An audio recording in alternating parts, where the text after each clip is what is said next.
അപ്പൊ നിങ്ങളിപ്പോ കണ്ട വീഡിയോ ഞാൻ എന്റെ ഫാമിലി മരടിലുള്ള വയലാട്ട് മഹേന്ദ്രയ്ക്ക് നമ്മളെ പുതിയ വണ്ടിയെ B6 എടുക്കാൻ പോയപ്പോ നമുക്കുണ്ടായ ബാഡ് എക്സ്പീരിയൻസ് ആണ്. ശരിക്കും പറഞ്ഞ ഒരു ഹാപ്പി ആയിട്ട് എടുക്കേണ്ട ഒരു വ്ളോഗായിരുന്നു ഇത്.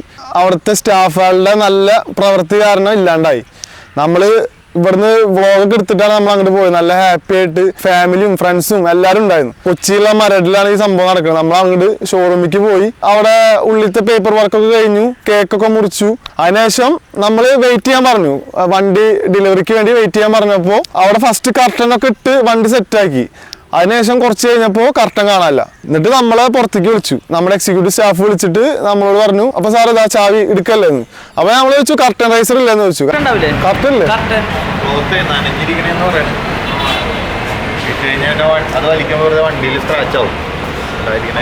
ഇപ്പൊ എങ്ങനെ ചെയ്യാത്?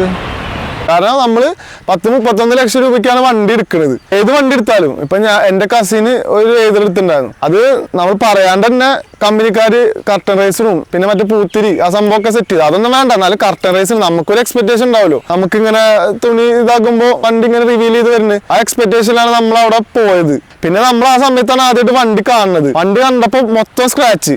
ഈ മേലത്തെ ഭാഗത്ത് സ്ക്രാച്ച് ഉണ്ടായിരുന്നു, സൈഡിലത്തെ 2 ഭാഗത്തും മൊത്തം സ്ക്രാച്ച്. അപ്പൊ നമ്മൾ ഈ 2 കാര്യം കണ്ടപ്പോൾ എനിക്ക് റൈസായി. കാരണം നമ്മൾ ഇത്രയും പൈസക്ക് വണ്ടി എടുക്കുമ്പോൾ നമ്മൾ ഇതൊന്നും പാടില്ലല്ലോ. അവര് അടിപൊളിയായിട്ടുള്ള നമുക്ക് ചെയ്തിട്ടുണ്ട്. ഞാൻ റൈസ് ആയപ്പോ അവിടുത്തെ ഒരു സ്റ്റാഫ് കർട്ടൻ റൈസറിൽ ഇട്ട് കൊടുക്ക്, സ്ക്രാച്ച് ആണ് സ്ക്രാച്ച് ആവട്ടെ. അപ്പൊ നമ്മൾ പറഞ്ഞു നമ്മൾ വലിഞ്ഞു കയറി വന്നല്ലോ, നമ്മൾ ഇത്ര പൈസ കൊടുത്തിട്ട് വണ്ടി എടുക്കാൻ വന്നതാണെന്ന് പറഞ്ഞു. അപ്പൊ തന്നെ അവൻ വേണമെങ്കിൽ വണ്ടി എടുത്തോണ്ട് പോടാ. അങ്ങനെ ഈ ഡയലോഗ് പറയുമ്പോഴേക്കും ഫസ്റ്റത്തെ ഈ പ്രശ്നം തുടങ്ങി. വണ്ടി എടുത്തിട്ട് ആകെ സ്ക്രാച്ച്. എന്ത്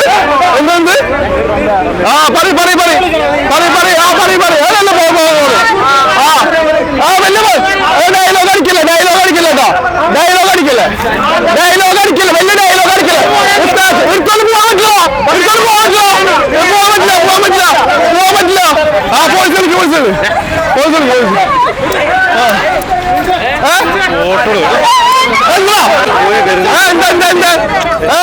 അടിക്കില്ല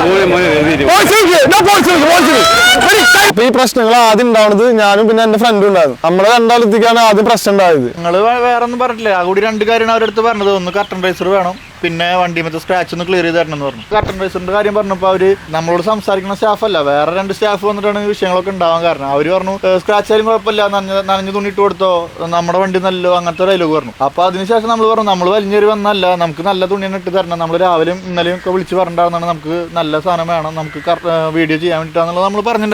അവിടെ പറഞ്ഞിട്ടുണ്ടായിരുന്നു. ഈ സാധനം ഇല്ലാന്ന് പറഞ്ഞപ്പോൾ നമ്മൾ ചോദിച്ചു. അപ്പൊ ഒരു നനഞ്ഞ തുണി എടുത്തിട്ട് പിന്നെ അച്ഛൻ പറഞ്ഞു പറ്റില്ല, നമുക്ക് ഈ തുണി പറ്റില്ല എന്ന് പറഞ്ഞു. അപ്പൊ അതിനുശേഷം അങ്ങനെ വർത്താനായി. പിന്നെ നമ്മൾ വണ്ടി നോക്കി വണ്ടി മറ്റേ ഫുള്ള് സ്ക്രാച്ച്, മേൽഭാഗം മൊത്തം സ്ക്രാച്ച് ആണ്. പിന്നെ അതുമായി ബന്ധപ്പെട്ട് പറഞ്ഞപ്പോൾ അവർ പറഞ്ഞു വേണമെങ്കിൽ വണ്ടി എടുത്തിട്ട് പോടാന്നുള്ള ഡയലോഗ് പറഞ്ഞു. അപ്പൊ നമുക്ക് ശരിക്കും പ്രഷറായി. കാരണം നമ്മൾ ഇത്രയും പൈസ കൊടുത്ത് വണ്ടി വെച്ചിട്ട് നമ്മൾ ഇത് കേൾക്കേണ്ട ആവശ്യമില്ല, നമുക്ക് നല്ല വണ്ടി കിട്ടും വേണം. അത് രണ്ടും ഇവിടെ ഉണ്ടായിട്ടില്ല. അത് കഴിഞ്ഞിട്ടാണ് ഈ ആദ്യത്തെ പ്രശ്നങ്ങൾ ഉണ്ടാവുന്നത്. അവരെല്ലാരും നമ്മുടെ മെക്കെട്ട് കയറാൻ വന്നു. ഒരു 5-10 സെക്കൻഡില് 5-10 സെക്കൻഡിനുള്ളിൽ അവരുടെ സ്റ്റാഫുകളൊക്കെ മൊത്തം നമ്മളെ വളഞ്ഞ് നമ്മളെ വെല്ലുവിളിക്കുക. അതിലൊരു സ്റ്റാഫിനെ നമ്മുടെ അടുത്ത് വന്ന് പറയണ്ടായിരുന്നു, ചേട്ടാ നിങ്ങൾ വണ്ടിയായിട്ട് പൊക്കോ, ഇതിവിടെ ഇടയ്ക്കിടയ്ക്ക് ഉണ്ടാവുന്ന കാര്യമെന്നൊക്കെ അവിടുത്തെ സ്റ്റാഫ്. അതുകൊണ്ട് തന്നെയാണ് ഞങ്ങൾക്ക് തോന്നുന്നത് അത്ര പെട്ടെന്ന് അവിടെ ആൾക്കാർ കൂടിയത്. അത്ര സെക്കൻഡിനുള്ള അവിടെ ആൾക്കാർ കൂടി. അവരെല്ലാ സ്റ്റാഫുകളും വന്നു ഇടിക്കാൻ വരിക. അവർക്ക് ഞങ്ങൾ പിറ്റേ ദിവസം അവിടുത്തെ ഒരു ചേട്ടൻ കണ്ടായിരുന്നു ഈ വിഷയത്തിലുള്ള മെയിൻ ആളെ. അപ്പൊ ആള് ഞങ്ങളടുത്ത് പറഞ്ഞത് ആൾക്ക് എന്താ ഈ സംഭവം ഒന്നും കൂടി അറിയില്ല. അങ്ങനെ ആൾക്കാർ വന്നിട്ട് നമ്മളായിട്ട് പ്രശ്നം ഉണ്ടാവണത്. കുറെ പേർക്ക് എന്താ സംഭവം എന്ന് അറിയില്ല. സംഭവം ആൾക്കാരൊക്കെ വരും, ഒരേ കമ്പനി അല്ലേ, ഒരാളെ തൊട്ട് ഒരാളായിട്ട് പ്രശ്നമായ എല്ലാവരും വരും. പക്ഷെ ഇത് ഒരാൾക്കും പ്രശ്നം എന്താന്ന് പോലും അറിയില്ല. കുറെ പേര് വന്ന് നമ്മളെ തല്ലാൻ നിൽക്കുക. അവര് മെയിൻ ആയിട്ട് പറയുന്നത് നമ്മൾ കള്ളു കുടിച്ചിട്ടാണെന്നൊക്കെ പറഞ്ഞു. നമ്മൾ പോലീസിനെ വിളിക്കേണ്ട ആവശ്യമില്ല, അല്ലെങ്കിൽ അവർക്ക് പോലീസിനെ വിളിക്കാറുണ്ട്, നമ്മളാണ് അലമ്പുണ്ടാക്കിയത്. അതെ, നമ്മളാണ് ഫസ്റ്റ് പോലീസിനെ വിളിച്ചത്. ഇപ്പൊ കള്ളു കുടിച്ചാൽ അവര് പറയണത് എന്ന് വെച്ച് കഴിഞ്ഞാൽ അങ്ങനെയാണെങ്കിൽ നമുക്ക് പോലീസിനെ, അവർക്ക് ആദ്യം പോലീസിനെ വിളിക്കാം. ഞാനാണ് പോലീസിനെ വിളിച്ചത്. പ്രശ്നമുണ്ടായി ഫസ്റ്റ് നമ്മൾ പ്രശ്നമുണ്ടായപ്പോൾ പോലീസിനെ വിളിച്ചു. അപ്പോൾ മാനേജർ, അതിന് മുന്നിൽ മാനേജർ വന്ന് നമ്മളെ ഒരു റൂമിൽ ഇരുത്തി കാര്യങ്ങളൊക്കെ ചർച്ച ചെയ്ത് കോംപ്രമൈസ് ചെയ്താണ് ഫസ്റ്റ്. അവിടെ തീരേണ്ടതായിരുന്നു പ്രശ്നം, അവിടെ അവസാനിപ്പിക്കേണ്ടായിരുന്നു. അവിടുത്തെ മാനേജ്മെന്റ് പറയുന്നത് അവിടുത്തെ സ്റ്റാഫ് കേൾക്കുന്നില്ല. അതെ, അതാണ് മെയിൻ പ്രശ്നം. പക്ഷെ നമ്മൾ ഫസ്റ്റത്തെ പ്രശ്നം ഓൾമോസ്റ്റ് സോൾവ് ആക്കിയെന്ന് വെച്ചാൽ നമ്മൾ ഫാമിലി ആയിട്ട് വന്നത്. നമ്മളിപ്പോ പിള്ളേരായിട്ട് വരികയാണെങ്കിൽ അത് അവിടെ നിൽക്കില്ല.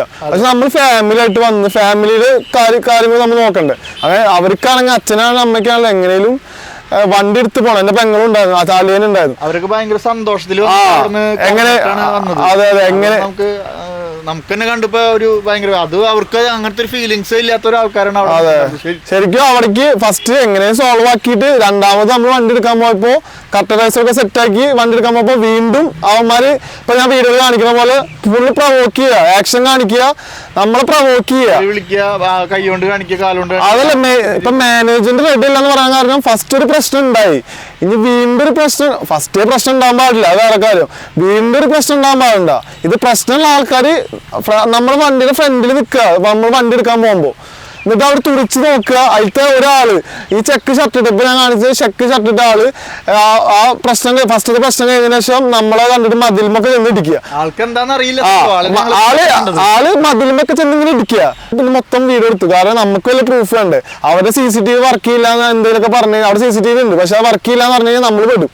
അതായത് ഞാൻ ഫുള്ള് റെക്കോർഡ് ചെയ്തിട്ടുണ്ടായിരുന്നു, ഫുള്ള് വീഡിയോ റെക്കോർഡ്. നമുക്ക് പ്രൂഫ് വേണ്ട, അല്ലെങ്കിൽ ആരെങ്കിലും വിശ്വസിക്കും, നമ്മൾ വെറുതെ പറയാന്ന് വിചാരിക്കും. നമ്മൾ പറഞ്ഞു അവരുടെ മാനേജ്മെന്റ് പറഞ്ഞു നമുക്ക് ഇത്ര ആൾക്കാരെ മുന്നിൽ വെച്ചിട്ട് ഡെലിവറി എടുക്കേണ്ട ആവശ്യമില്ല, നമ്മുടെ ഫാമിലി കാര്യങ്ങൾ വന്നിട്ടുണ്ട്, അവരെ മുന്നിൽ വെച്ചാൽ സിമ്പിൾ ആയിട്ട് എടുത്ത് ബാക്കിയുള്ളവരെ അവിടെ നിന്ന് മാറ്റാൻ പറഞ്ഞു. അപ്പൊ അതിന് ഭാഗമായിട്ട് മാനേജ്മെന്റ് അവിടെ പോയപ്പോ അവരടുത്ത് പറഞ്ഞപ്പോഴാണ് വീണ്ടും പ്രൊവോക്ക് ആയിട്ട് അവർ വന്നത്. നീ പുറത്തേക്ക് ഇറങ്ങും, നിന്നെ കാണിച്ചു തല്ലും, പിന്നെ പറഞ്ഞു താൻ പുറത്തേക്ക് ഇറങ്ങി തന്നെ കൊല്ലും തല്ലും എന്നൊക്കെ പറഞ്ഞു. അപ്പൊ നമ്മൾ പുറത്തേക്ക് ഇറങ്ങി നിന്നു.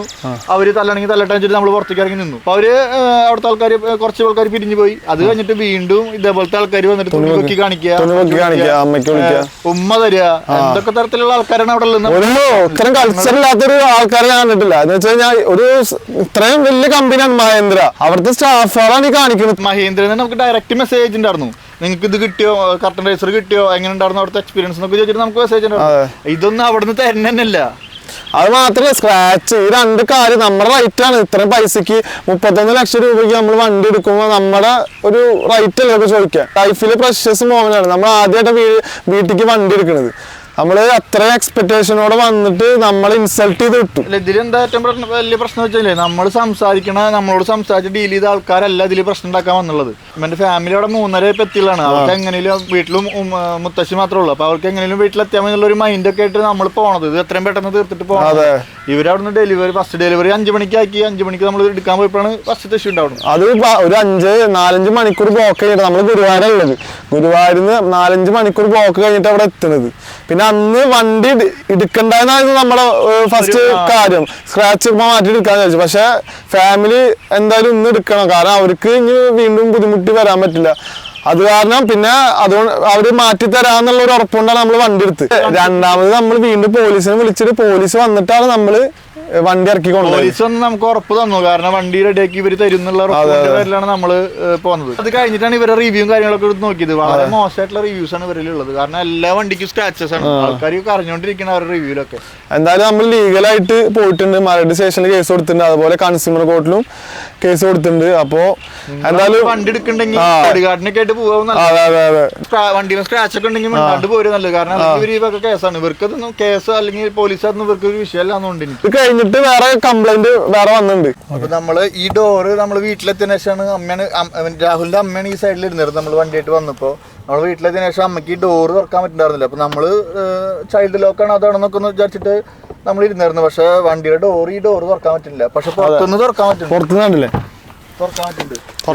കംപ്ലൈന്റ് നമുക്ക് അവിടുന്ന് വണ്ടീനെ പറ്റിയിട്ട് കാര്യങ്ങൾ അവര് പറഞ്ഞുതരാനോ ഒന്നിനും അവര് തയ്യാറായി ഉണ്ടായിരുന്നില്ല. ഈ വൈപ്പർ ഇടുമ്പോ നല്ല സൗണ്ട്, ഇപ്പൊ തന്നെ നല്ല സൗണ്ട്. പുതിയ വണ്ടി നമ്മൾ എടുത്തത്, എന്നിട്ട് ഇപ്പൊ തന്നെ ഇത്ര കംപ്ലൈന്റ്. അവിടെ സർവീസ് കൊടുക്കില്ല എന്നാണ് നമ്മൾ വിചാരിച്ചുള്ളത്. ഇപ്പൊ നമ്മൾ ഈ വണ്ടി കൊണ്ട് ഇത്രയും പെർസെന്റ് നമ്മൾ ഇവിടെ വണ്ടി കൊടുക്കാൻ നമുക്ക് ധൈര്യമില്ല. കാരണം അവിടുത്തെ സ്റ്റാഫിന്റെ പെരുമാറ്റം നമുക്ക് അങ്ങനെയായിരുന്നു ഫീൽ ചെയ്തിട്ടുണ്ടായിരുന്നത്. നമ്മൾ എന്തായാലും തൃശ്ശൂർ ഭാഗത്തേക്ക് മാറ്റുകയാണല്ലേ. അതെ, ഇപ്പൊ ശരിക്കും പറഞ്ഞാല് അവിടെ നിന്ന് എടുത്താൽ മണ്ടത്തരായി. കാരണം ഞാൻ അവിടെ ടെസ്റ്റ് ഡ്രൈവ് അവിടെ ഫസ്റ്റ് അവിടുന്ന് കണ്ടതാണ്, ഏതോ യൂട്യൂബിൽ കണ്ടതാണ് പറഞ്ഞതാണ് അവിടുന്ന് എടുക്കേണ്ടത്. അതെ, അപ്പൊ ഞാൻ അവിടുന്ന് ടെസ്റ്റ് ഡ്രൈവ് ചെയ്ത് ഇഷ്ടപ്പെട്ട് അപ്പൊ തന്നെ കുറച്ച് കഴിഞ്ഞപ്പോ ബുക്ക് ചെയ്ത്, വേറെ ഷോറൂം നോക്കിയില്ല. നമ്മള് ഇത്രയും വലിയ വണ്ടിയാകുമ്പോ നമ്മളൊരു കുറച്ച് റെസ്പെക്ട് പ്രതീക്ഷിച്ചു. എന്തായാലും നമുക്ക് ഇങ്ങനത്തെ ഒരു ബാഡ് എക്സ്പീരിയൻസ് ഉണ്ടായി. നിങ്ങൾക്ക് ഇനി ഉണ്ടാവരുത്, നിങ്ങൾ സൂക്ഷിക്കുക.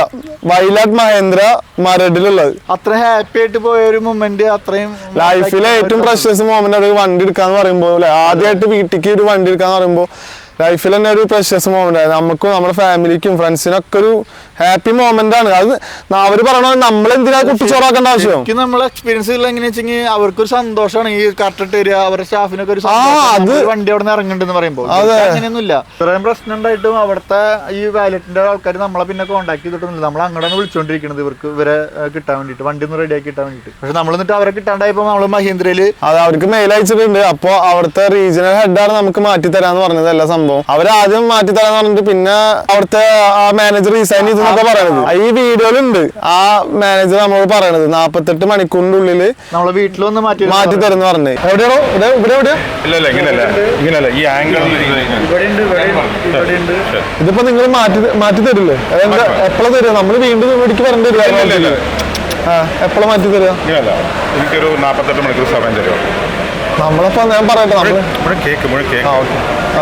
ഇന്ന് പോവാ, ഞാൻ നാളത്തേക്ക് വണ്ടി റിപ്ലേസ്മെന്റ് റെഡിയാക്കിയിട്ട് നിങ്ങളുടെ അവിടെ ഡ്രൈവറെ വിട്ടാൽ വണ്ടി എടുക്കണം. റിപ്ലേസ്മെന്റ് റെഡിയാക്കാം. ഈ സാധനം ഇത് പുതിയ എടുക്കണ്ടേ, ഞാൻ അറേഞ്ച് ചെയ്യണം. അതിനാണ് 48 മണിക്കൂർ എന്ന് പറഞ്ഞാൽ 2 ദിവസം. അത് ഞാൻ അറേഞ്ച് ചെയ്യുക. അത് കഴിഞ്ഞിട്ട് ഞാൻ ഈ സാധനം വണ്ടി എടുക്കുന്നു, അത് ഫിക്സ് ചെയ്യുന്നു. ഓക്കെ. ഇപ്പോ ഒരാഴ്ച എടുത്തിട്ട് ഇതിപ്പോ വീഡിയോ ഇടാൻ കാരണം ചിത്രം ലേറ്റ് ആയത് നമ്മൾ ലീഗലായിട്ട് പോയോണ്ടാണ്. നമുക്ക് കുറെ കാര്യങ്ങൾ ചെയ്യാണ്ടായിരുന്നു. പുറത്തുനിന്നും ഉള്ളിൽ നിന്നൊക്കെ ആയിട്ട് റീലെടുത്തു. വീഡിയോ കസ്റ്റമൈസറിന്റെ ഇടാൻ വേണ്ടിട്ട് ഇപ്പൊ നിങ്ങൾ കാണുന്ന പോലെ ഞാൻ ഉള്ളിക്ക് നടക്കണതും പുറത്തേക്ക് നടക്കണതും സൈൻ ചെയ്യണതും എല്ലാതും ഞാൻ വീഡിയോ എടുത്ത് വെച്ചിട്ടുണ്ടായിരുന്നു. നമ്മളൊരു ഹാപ്പി ആയിട്ടുള്ള വീഡിയോ നമ്മൾ ഇടാൻ പ്രതീക്ഷിച്ചിട്ടുണ്ടായിരുന്നു. നമ്മൾ അങ്ങനത്തെ വീഡിയോസ് തന്നെ ചെയ്യാറും, കൂടുതൽ ആൾക്കാരെ ഹാപ്പി ആക്കാൻ വേണ്ടി ചെയ്യുന്നു. പക്ഷെ ഇങ്ങനത്തെ ഒരു വീഡിയോ ഇടുന്നുണ്ട് നമുക്ക് താല്പര്യമായിട്ടല്ല, ഇട്ടേ നിർത്തിയുള്ളൂ. അവരെ ഇങ്ങനെ നമ്മൾ ഇവരൊന്നും വീഡിയോ കാണ്ടിരുന്നു കഴിഞ്ഞാൽ വീണ്ടും അമ്മമാർ ഇനി വേറെ ആൾക്കാരുടെ അടുത്ത് ഇതുപോലെ കാണിക്കും. പിന്നെ കേസും കൊടുത്തിട്ടുണ്ട്. അത് വേറെ ഇങ്ങനത്തെ ഒരു എക്സ്പീരിയൻസ് വേറെ ആർക്കും ഉണ്ടാവാണ്ടിരിക്കട്ടെ, അത്രയ്ക്ക് പറയാനുള്ളൂ. ഇനി ഇതും പിടിച്ചിട്ട് ഇനി ഇരിക്കുന്നില്ല. കാരണം നമ്മള് ബാക്കിയുള്ള കണ്ടന്റ് ഒക്കെ ഇടാൻ പോവാ, നമ്മള് നോർമലായിട്ട് ഇടാൻ പോവാ, മുന്നോട്ട് പോകണം. പക്ഷെ ഈ ഒരാഴ്ച ഞാൻ നന്നായിട്ട് അനുഭവിച്ചു ഈ ഒരു പ്രശ്നം കാരണം. കാർ എടുത്തു കഴിഞ്ഞാൽ നമുക്ക് ഹാപ്പിനെസ് അല്ലേ കിട്ടേണ്ടത്. ഇത് മറിച്ച് ഫുള്ള് ഡിപ്രഷനാണ് എനിക്ക്. കാരണം ഇത്രയും നല്ലൊരു മൊമെന്റ് അവർ നശിപ്പിച്ചു. ഈ വീട് എത്ര ഉള്ള എന്തായാലും നമ്മുടെ എക്സ്പീരിയൻസ് പറഞ്ഞത് ബാഡ് എക്സ്പീരിയൻസ് പറഞ്ഞാണ്.